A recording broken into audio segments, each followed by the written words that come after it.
All right. Welcome to our ODI Fridays lunchtime lecture. I'm Jamie Fawcett. I'm a researcher here at the ODI, and I'm going to be introducing the lecture. Just a quick note, the hashtag on Twitter is ODI Fridays, and for people streaming, if you have any questions, we'll do the talk, and then we'll have some questions. We'll take questions from the room, but if anyone streaming has any questions, you can ask them via Twitter. If you're in the room and you don't like talking to people, you can also ask them via Twitter.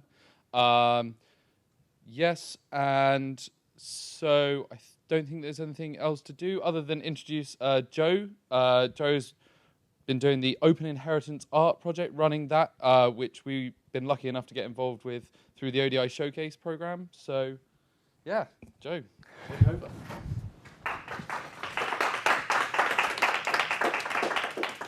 Hi, so I should probably say two things before I start. One is, yes, I'm the founder of Open Inheritance Art, and I'm on Twitter at Mention the War. If you do feel uncomfortable heckling me in person, please do feel free to troll me on Twitter. I should also say that in my day job, I am Digital Development Manager at the National Archives now, but I'm here as me. I'm not speaking for the National Archives, and often people do say that, but this time I really mean it. What I want to talk about today really are death, art, and taxes. And two of those things we know are certain, or mostly certain in the 21st century. But one of them is definitely much more slippery. Art is quite mysterious. A work of art can appear and disappear. It can be lost and found. It can transmute from valuable to valueless and back again without changing. So the same painting, perhaps give or take some botched Victorian restoration, can be seen totally differently, like this new, in inverted commas, Raphael. So art is alchemical. It transmutes depending on what we know about it. And it's fragile because artworks are vulnerable to the ravages of time. They can be physically destroyed, either accidentally or deliberately. But unlike most everyday objects, they can also be destroyed by information. So if an expert finds that your Rubens is not a Rubens, then you no longer have a Rubens. It's an ex-Rubens, as John Cleese might say. And that is one of the reasons that the art world is a secretive one. There's a huge amount of money in it, to quote Sir Norman Rosenthal, and money and information can be inimical to one another. So low information customers are attractive to many businesses, of course, especially if they have deep pockets. But information can affect value in the art world rather in the same way that it does in financial trading. And so galleries, owners, and dealers are certainly discreet, and they may even be secretive.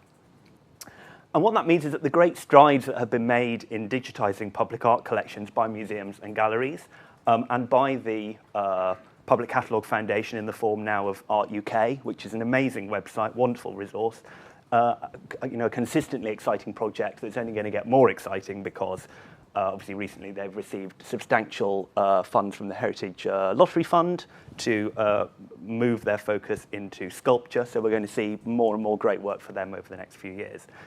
But these great strides on public art are not accompanied by great strides on private art. And these are works, paintings, sculptures, ceramics, metalwork, so on, which are by, of course, the same artists who we see in our public galleries, but which get to be enjoyed, except when they might be loaned once in a while, to a gallery, which is, by the way, of benefit to both the owner and the gallery, because the owner gets the provenance of their work buffed by curators.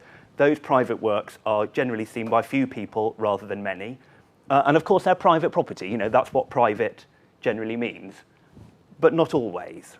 So like many countries, the UK is proud of its national heritage, but very early on when estate taxes were introduced at the end of the 19th century, it seems to have become clear to the government that levying large taxes on valuable works of art would lead to those works being sold on the open market and consequently likely heading abroad.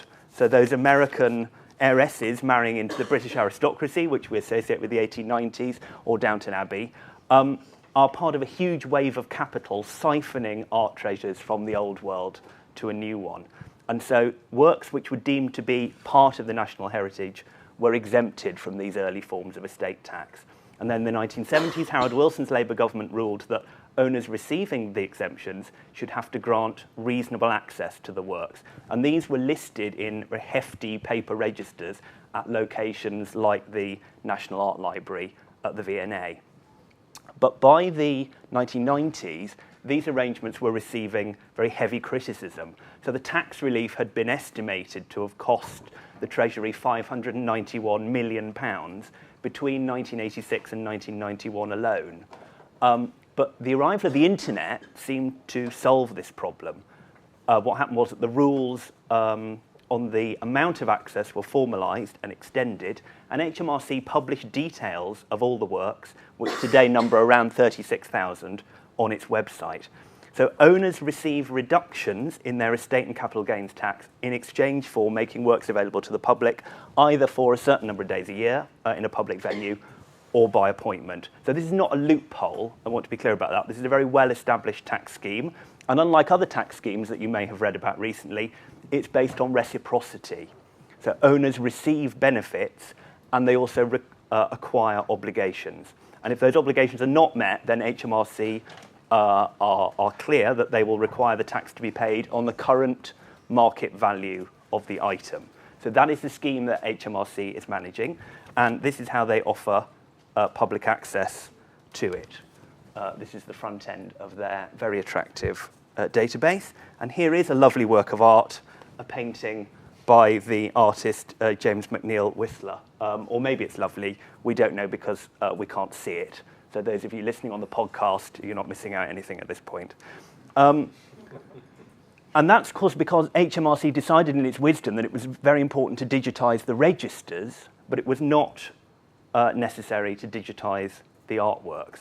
Now, I don't want to be too critical about that because as many people with experience of digitisation and open data projects, I'm sure there are many people in this room, will tell you, there is no direct link between digitisation and access. This is a myth. But it's a myth that I've heard some quite senior people who I'd hope would know better recently spouting. So let's briefly talk about this idea. How can I digitise something without increasing access to it? Well, there's one very easy way, and that is to paywall it. So there are many cultural collections in the UK which are not only paywalled, but where providers will not provide individual access. So in other words, if I'm not an academic institution, I cannot. There's no mechanism for me to march up and say, actually, I would love to give you some money to view this collection. Can I do that? They will say, unfortunately, you're not a university, so you can't do that. And what that means is that those collections are then very useful for scholars in those university settings, but they're of no use whatever to the general public. And what can happen is that documents that have been published online might, perfectly legitimately, then be removed from public access for preservation reasons. They're not then produced for people to look at physically, which obviously causes them damage, whereas viewing them online is much safer for them. So then it's not clear that we may even have reduced access for some people, or we've widened access to one group and lessened it for another. But because digitization is not access, I don't actually need a paywall to limit it. Museums were really pioneers, I think, in discovering the lack of connection between digitization and access, because they were urged, as the internet came along, to build large-scale collections databases and put those, or perhaps they had databases, but to put those databases online. And when they examined their analytics, they came to understand that nobody really looked at those collections websites. And many, many people asked what really they were for. And this is because availability is not engagement. Or to put it another way, just because I publish something, who cares? Especially if I publish it in the form of a database. So to take another example, when historians write accounts of the past, particularly for a mass audience, they don't pile up every fact that they have and dump them on readers' driveways like fly tippers. They compile them into interesting narratives that people want to read. And databases, certainly not relational ones at any rate, databases can't do that by themselves. So if we want database narratives or any other kinds of narratives, we have to consciously produce them. And this is the process that I hope we can now begin with what HMRC call tax-exempt heritage assets, and most people call art, like our Whistler painting that we can't see. So what's wrong with the HMRC website? For me, it lacks 4 crucial properties, and it's those 4 things that I wanted to try and achieve with Open Inheritance Art, which is the system that we built to showcase these 36,000 works. So the first problem with the site is that it looks horrid. So we've tried to build an attractive and inviting front end. But the second problem with HMRC's site is that a precursor for access is normally that you know where something can be found. And the HMRC database can make it very difficult to establish where a work is located so it can be visited. Now, some of this is to offer perfectly legitimate protection for private owners who are worried, understandably, about security. But we have identified thousands of cases where these works are kept in venues which aren't open to the public on many or most days of the year, in stately homes, in museums, in galleries of various kinds, some huge national ones and some very niche ones. In fact, it appears to us that well over 20% of the items in the entire collection are held in just 4 venues. And we're identifying new venues which hold artworks all the time at the moment. So although we still have a huge number of items which are held in 1s or 2s in private homes, but we're starting to see the shape of this collection in a way that we couldn't before. Now, the third problem is this lack of images. So by interrogating HMRC's database, we started to build up a picture, at least, of the sort of artists that it contained. And you'll notice a lot of familiar names there. Van Dyck, Peter Lely, Joshua Reynolds, Godfrey Kneller, Gainsborough, Lawrence, Edward Lear in there, Millet, so on and so forth.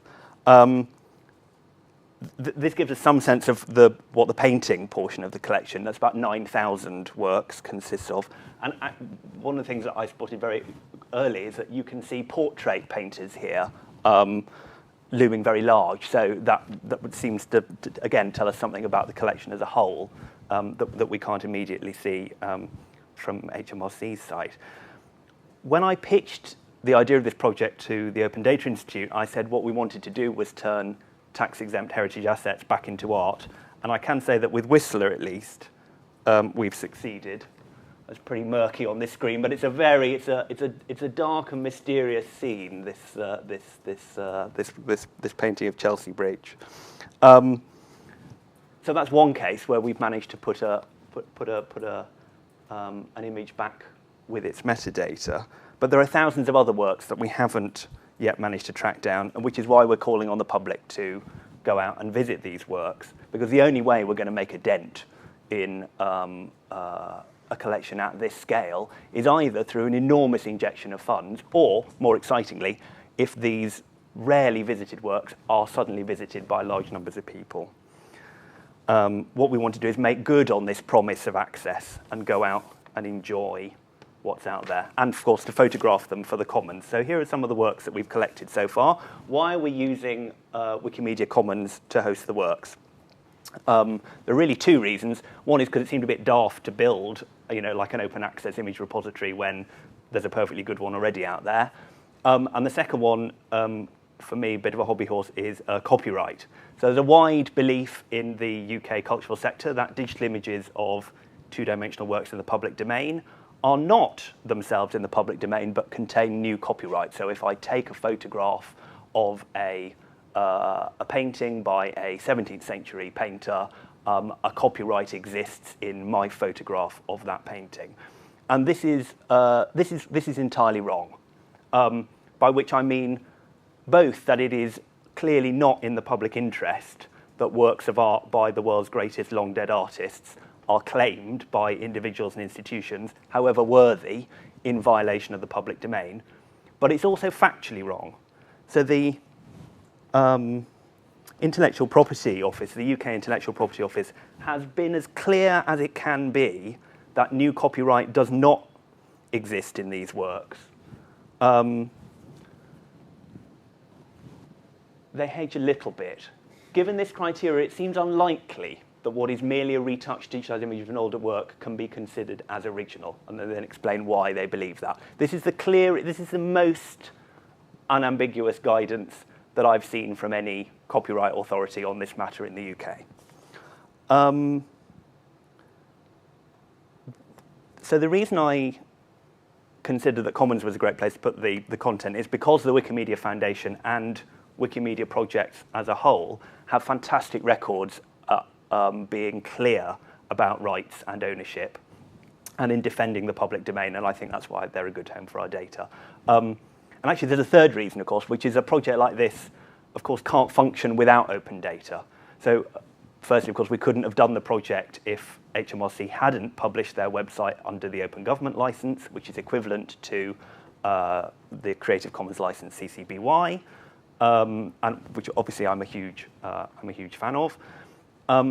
But within the HMRC database itself, works are described in a way that's sort of useful for us to understand, what they are, really in one field. So that which contains the artist, the title, a description, measurements, maybe where it's been exhibited. It's a mishmash.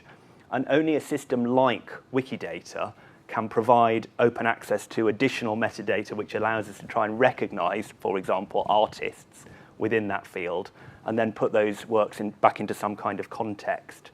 And so this is the final problem with the HMRC website. It will never tell me the story of these works. It can't tell me a single fact of interest about that Whistler painting. It can't lead me through the collection or tell me why certain artists seem to be more represented than others. But looking at the collection as a whole, we can start to tell these stories. And I want to introduce my colleague, Emily Guasda from the Public History Programme at the University of York, to talk about some of the first work we've been able to do looking at one set of artists in the collection. Hi, so yes, my name is Emily. I've been working with the Open Inheritance Art Project for about the last 8 weeks as part of a placement for my program. And I've gotten to do kind of a variety of different things through the website. So I've been linking some of the venues to the items in the collection, trying to track down and add more of those images to the Wikimedia Commons, kind of identifying artists in the collection who don't have Wikipedia biographies right now. Our site links by the maker to kind of the Wikipedia entry for them, and there's several that didn't have that. So I've been doing a few different things and getting to kind of work a lot with the data and see the different items that are in the collection. And so kind of through doing this, something that really came out to me was the representation of female artists within the collection, and which they're fairly underrepresented, which I don't think is probably surprising to anyone. The word cloud that Joe had up earlier, I think I was only able to spot one female artist among all those painters. So that's just kind of an idea of how few female artists are represented. And so kind of something that I took with my project and my work with it is kind of trying to highlight and kind of change this so that we can see more of these female artists and they can see them better represented. So we've tracked about 50 images down on the Wikimedia Commons of these artworks, and so far we've only been able to find one by a female artist. So this is the Sofonisba Anguissola one. So 1 out of 50 is pretty kind of a little bit sad when you think of that. And it's not for lack of trying. I've been looking for female artists, kind of searching them, going through the database, and trying to find them, but they're just not out there. Sometimes they just haven't been photographed as well as some of the male artists have. There's been some obstacles coming through with trying to find female artists. One thing is that you can't search by the gender of the artist right now, so that makes it really difficult. You're kind of manually picking them out. Something else that pops up is that the data for the artists that we've gotten from the HMRC is not always consistent, so sometimes you have the full names of artists, and sometimes you're just giving kind of the first initials and the last name, in which case it can be kind of trickier to determine what the gender of the artist is, and so it takes a little bit longer to kind of figure that out. So there's been a few kind of roadblocks along the way of trying to find that. But it's been something that I've been trying to focus on. So it's not something that is unique to this collection. Female artists are generally underrepresented. There was a news article recently about how the Uffizi Gallery in Florence is trying to create gender equality within the artists they display. So it's something that's kind of across the art community and then kind of just across communities in general. So as I was saying, part of the work I've been doing is creating artist biographies on Wikipedia. And by doing this, I came across the statistic that less than 17% of English language Wikipedia biographies are about women. That's just for the English language one. I know that I think the only one that has gender equality in their biographies right now is the Welsh Wikipedia entries. So there's definitely work on that. There's organizations that are trying to change this. So when I kind of came across this, there was the Women in Red project, which is working on creating the red links on Wikipedia, which kind of link to a dead thing that doesn't doesn't have an article yet and changing them into the blue links to something that does have an entry. So they've been working on that, and as well as Art and Feminism is an organization that's been organizing a lot of Wikipedia editathons, especially this month for Women's History Month. So trying to change that, trying to add more, because there are female artists out there. Just because they don't have a Wikipedia biography, doesn't mean that they're not important. And that's something I came across, is that, the works of art in our collection, they have all been given tax-exempt status for some reason. So the arts or the artists are considered at some point significant or notable enough to be given a tax-exempt status, and yet a lot of these artists don't have kind of the representation. You don't necessarily know why. And so 2 of the articles that I've created so far for Wikipedia were on artists Beatrice Emma Parsons and Matilda Lotz, who are both made strides in their fields. They were kind of late 19th, early 20th century painters. So they both had significant impacts, but they hadn't been represented yet. Beatrice Emma Parsons was one of the leading garden painters of her time. She had over 20 solo exhibitions. She was very successful. A lot of her works were used in publications such as kind of garden manuals. Matilda Lotz was an animal portrait painter, and she traveled extensively. She won gold medals at the Paris Academy and had honorable mentions at the Paris Salon. So they both made strides. They're both certainly significant, but didn't have entries for them yet. So I was able to kind of search some information down, create that for them, so that now these people who are in the collection, we have more information about them. So when people are looking through the Open Inheritance Art Collection and they come across these works, now we are able to have Wikipedia entries, and so there's more information known for these artists. And so just through my work, I've been trying to kind of change representation. I can't change how many female artists are in their collection, but we can change how we talk about them. So trying to highlight them more on social media.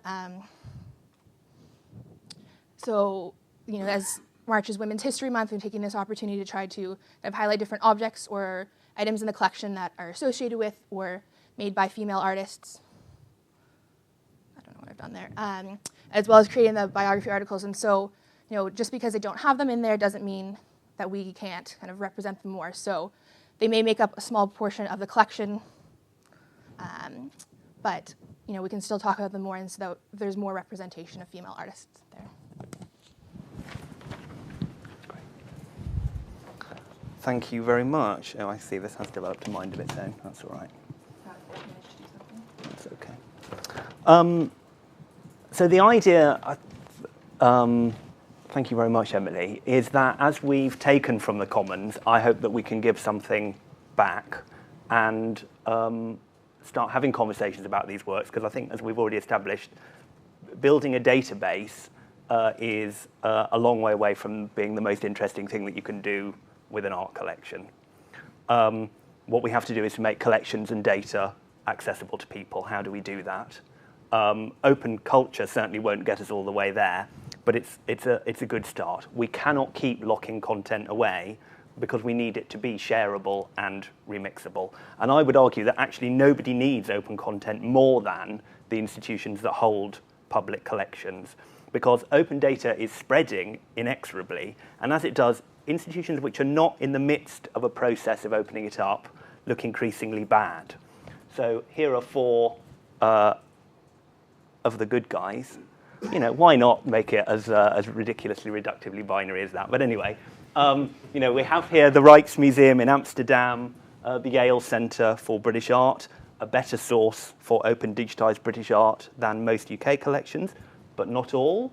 The National Library of Wales has a very simple and transparent system for copyright labelling on its website, and where it can make works open, it has done. And most recently, a cultural behemoth, the Metropolitan Museum of Art in New York, has put 375,000 works into the public domain. And this is in line with the stated missions of these institutions. They are knowledge-sharing institutions. That is what they are for. And that knowledge isn't supposed to be just for those who can afford it. It is supposed to be for everybody.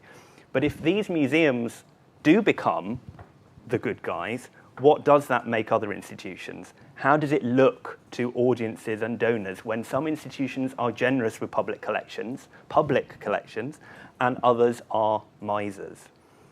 And in any case, isn't really the evidence from the private sector that income streams come from innovative business models. They don't, in the long term, come from putting a padlock on content. what's next for us? What's next for Open Inheritance Art? We still have, and Emily's just alluded to some of them, huge problems with our data. We've done lots of enrichment, but I want to do much more. And we need to develop these stories about our content so that we're reaching out to audiences as well as kind of databasing to them. And finally, what should be the future of the tax-exempt heritage scheme? This kind of patently mad and utterly British, as someone described to me, scheme. I've now spent far too long thinking about this. I can't answer that question. So what I hope we've done with this website is to start a conversation about that. So it's not for me to say if the tax-exempt heritage scheme represents value for money.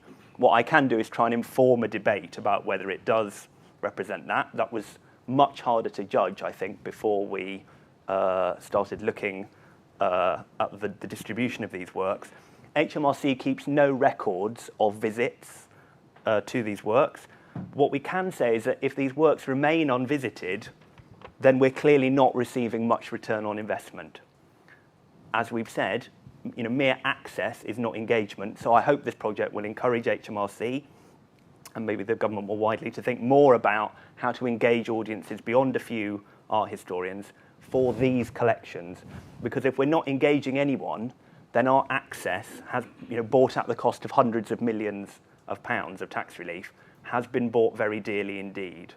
I don't know how to measure the real value of art, the social value, but I do know that art that's unseen is valueless to anybody except its owner.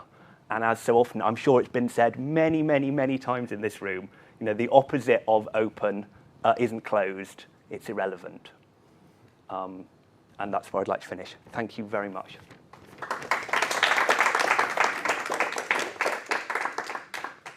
Thank you very much, Joe. That was really good. And thank you, Emily, as well.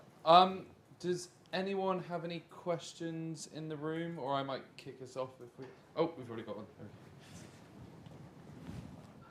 Just a practical question. What are the 4 locations that these artworks are in? Oh, off the top of my head, they are Althorpe is certainly one. Yes, Welbeck Abbey and sort of Cavendish House. Corsham Court in Wiltshire is another one. And the largest... I was going to say Arundel Castle. Arundel Castle has by far the largest collection of these works. It has more than 3,000, and consequently that means it has more than 10% of the collection just by itself.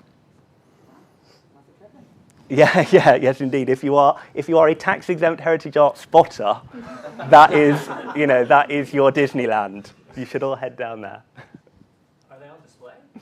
Sorry, if you have a question, would you mind speaking to Mike, just so that we get the people that are online? Sure. Are they on display at Arundel Castle? So they may not all be on public display at any one time. Actually, when you, again, as you start to drill down, the reason that Arundel Castle seems to have so many in the collection is because a very large proportion of them are books in its library.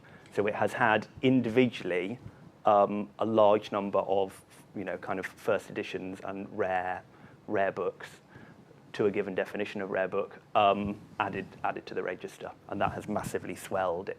So probably if you walked into the library, you would be seeing several thousand of those items in one view, as it were.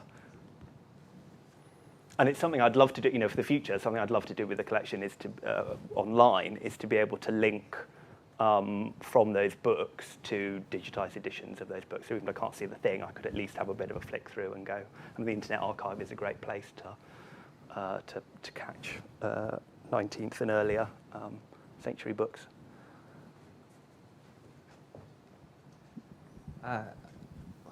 Having worked for one of these owners of collections that are very private, and it is really frustrating that they're locked down, things like paywalls.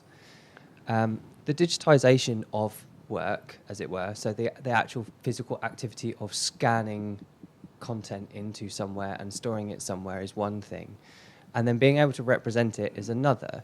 But I guess from your personal perspective, what's your actual agenda when it comes to experiencing the art itself? Because as anyone who's been to a gallery that's finally got to see an image which they have maybe known for a really long time, that is an incredibly different experience to looking at a print in an Athena store, or even looking at something in Google Images. So what's your motivation in terms of like, are you saying that it doesn't really matter anymore that there's a physical asset, just that there's some way of being able to access it from somewhere? No, I mean, no, absolutely not. No, I'm very clear. Firstly, the quality of the images that we have been able to collect, I would describe as poor, and that doesn't bother me at all, because they're designed to represent a work. They're there to allow potential visitors to make intelligent decisions about should they go and see something. They're not there as any kind of substitute for that experience. I've worked in I've worked where I work now for quite a long time, but I've worked in the museum sector. The appeal of the real that people sometimes talk about, you cannot match that experience. You can provide a different experience. So one of the great things about Google Art Project is being able to see images of works at very, very high levels of magnification. You can see details there that actually it's quite difficult to see up close with the painting. But the idea that that is some replacement for that experience is obviously nonsense. It is simply a different experience. It's a really interesting and exciting experience, but it can't easily be compared with actually going down and seeing a painting, partly especially with paintings which, on the internet become very flat works, but we know actually have a real materiality about them, and often exist in layers, and there's a quantifiably different experience in seeing them up close and personal, as well as an obvious qualitative one. So, no, heavens no.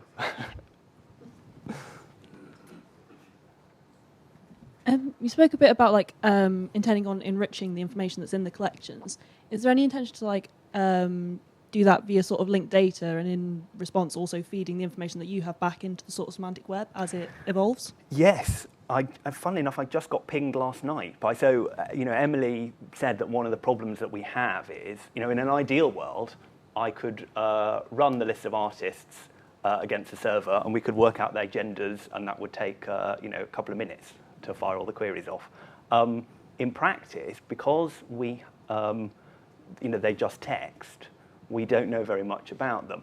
What we've tried to do then is to fire those as inquiries at Wikidata. So we have succeeded in matching large numbers of artists. We have not succeeded in matching large numbers of artists. So we've got a very patchy picture at the moment. But if you go to an artist page in the site, you may well see Wikidata represented there.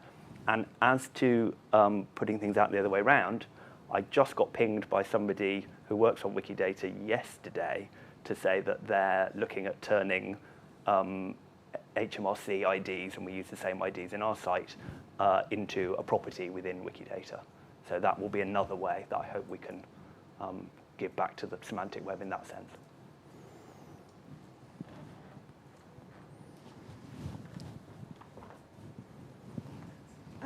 I guess I'm just interested in the fact that obviously you've done this huge piece of work to kind of bring the images closer to metadata, and I think this relates slightly to your question just previously about how is there any additional sort of open access in terms of the, if you like, owners of these artworks in terms of enriching that data, or any sort of efforts to make it a more collaborative and more enriched experience across the board? Yeah, so we haven't had a chance yet to kind of take a breath and think about contacting the owners. It's very interesting,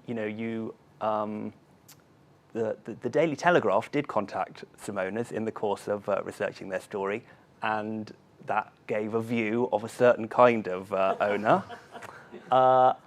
That it's very easy to kind of pigeonhole owners, but when you go out and look at a few of these things, you meet actually, in my experience, you meet terribly nice people who happen to have something that was left to them by a relative, and that they're actually very enthusiastic about. And the kind of stories that we were talking about is what they will tell you about it. Yeah, I was just thinking around the ideas of how you enrich the narratives around these artworks, and that strikes me as a way of encouraging this difference between just because it's digitized and there's access available doesn't necessarily mean people engage with the content, and certainly on one side that presumably would help.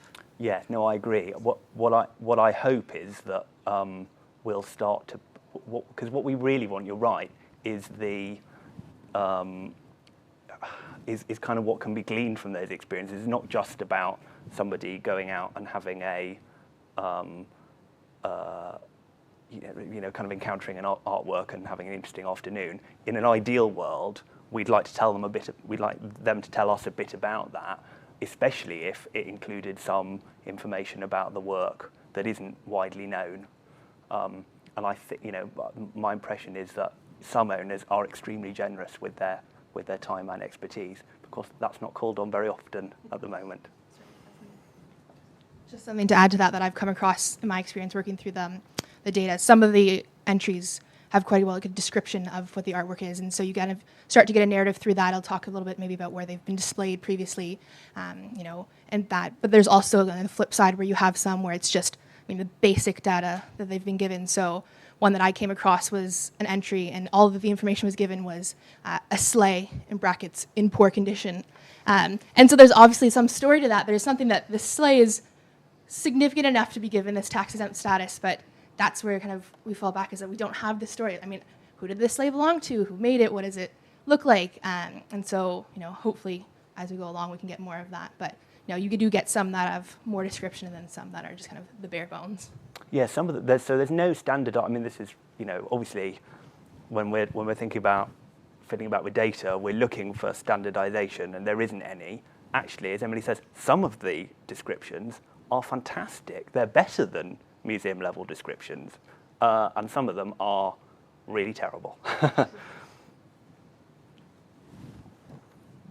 So I first came across this project, or anyway the HMRC database, I think it was before you had begun the project, because Wikipedia decided that they would encourage people to go take photographs of these things so that they could be added to the, maybe it was Wikidata. This was, I don't know, 6 months ago or something. Yes, no, that was something that we. That was related to you. I'm not surprised. Just at the point we didn't have a site then, but Wikimedia were running Wiki Loves Monuments, and there seemed an opportunity to do something there. So, how successful was that initial project in getting you images?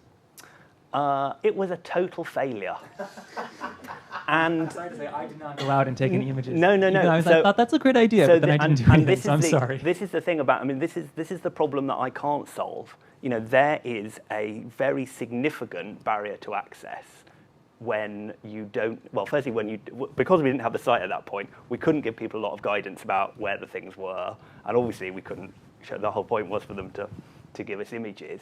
But this issue about having to, the works that are not in what I call semi-public venues, obviously they're private in some sense, of having to make contact with an intermediary, with having to send a letter to someone's lawyer, and the fact that it's not actually that difficult to sort out. We put some systems in place within the site just to try and reduce the friction in that exchange just a little bit, so that make it easier for people to supply the information that they need to supply in order to kind of broker setting up a meeting. But it's very, I'm not sure how well we've done that, and it's very, very difficult. Without some change in how these things are organised, you can only rock up and see certain of these things in certain places, and there are other things where you're in something of a cooling off period. You can't go, I'm going to leap out this afternoon, I'm inspired by this lecture, I'm going to leap out and see a work this afternoon.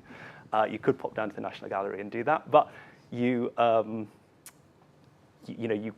go to the kind of proverbial semi in North London that I'm always quoting. That's gonna take a while, and that I think put people off, because there's a whole lot of built heritage out there that they could just go and walk up and photograph.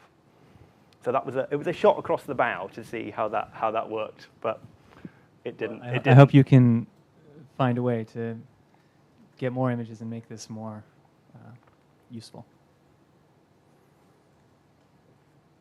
On that point, Joe, if we are inspired right now, what is your sort of call to action other than obviously we can go and look at the photos, but is there anything that other people can do? Maybe Emily, you have some ideas around what you'd like help with, like whether that's filling out Wikipedia biographies and doing that research, the sort of thing that people can add to the project without going through those stages. I Yeah, guess. sure. Well, I think my call to to this room and this audience would be the same call that I'm sure has been made from this platform many more times, which is to do play around with this data. Do help us explore it. We're interested in tracking down where we think that these works have already been digitized, because obviously that's quicker than going out and knocking on doors. We're interested in finding new avenues to enrich what we've got, and we're interested in really anything that anybody can tell us about these works. I'd like to work with more art historians so that we can provide more context than we are at the moment. I think Art UK have got quite good at turning, again, a big collection into small stories, and I'm interested in exploring that. But also, it's like Open House Weekend. Do go out and see them. You briefly mentioned relational databases and narratives. I was wondering, maybe, sorry if you covered this already, but is the database that you guys are making, is it relational, and does that facilitate how people might be able to go and work with the data and find those narratives that might increase engagement? Or So I don't believe it's a SQL database.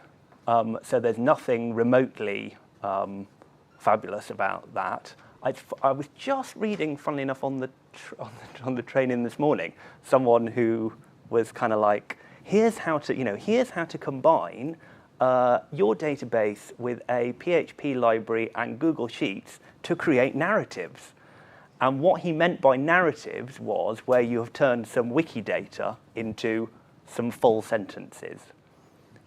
And however much Wikidata you have, that's how many sentences you have. And that is obviously that's not what I mean when I talk about narratives of this kind. So what it becomes about are people looking at the works, looking at the data, and telling interesting stories about them. And it's always, I think, the advice for cultural collections today would always be, don't rush out and procure this huge database if you've got a limited budget and you could tell 10 fantastic stories about 10 of your objects, rather than telling 1,000 really poor stories about 1,000 of your objects.